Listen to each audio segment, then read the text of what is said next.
come join me for our Easter long weekend adventure. We spent a couple of days in the car actually, getting down to the snowy mountains and look at this amazing view from our apartment in Thredbo. It was so nice. I got myself a wine and my magazine, and I just sat here and soaked it all in. It was so beautiful. Thrilled with this spot.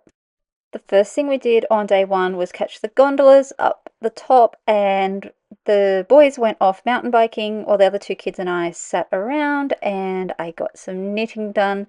We were literally sitting up in the clouds. It was so cool. Literally as well. It was freezing.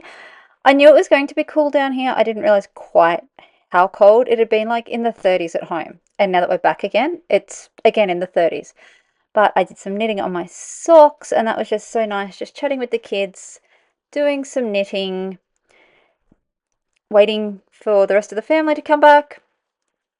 I also got my little zine out and did a wee bit of art journaling, which was somewhat successful. I used the wrong pen to start with, and my watercolors bled, but it was good. I did some catch up. I journaled our early start time. I journaled our breakfast view. We went out for a buffet breakfast, so I journaled a bit about that.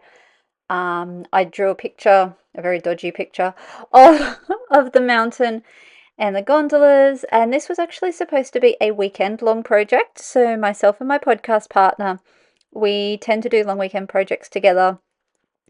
It's been a lot of things over the years, but most recently we tend to just always revert to, we call it mocks and socks. So a stream of consciousness journal, and the mocks comes from the name of our podcast, The Ministry of Crafty Shenanigans.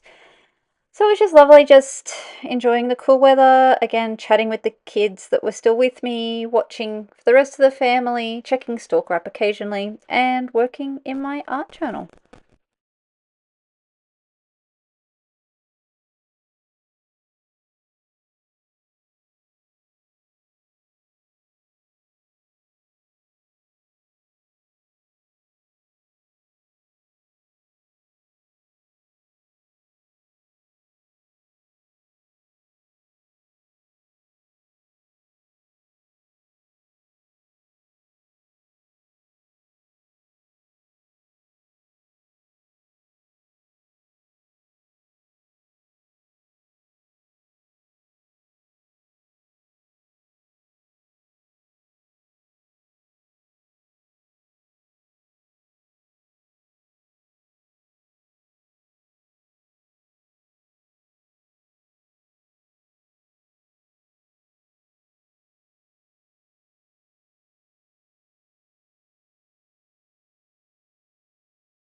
And then in the afternoon, I was holding on for dear life as we took the main chairlift up to Eagle's Nest. Then Sunday morning, we had obviously the Easter Bunny, some hot cross buns for breakfast, and just hung out for a little bit until the fire alarm went off and I had to take myself in my fluffy Bluey pyjamas out into the village. But we went back up the top once the clouds had cleared on Sunday as well.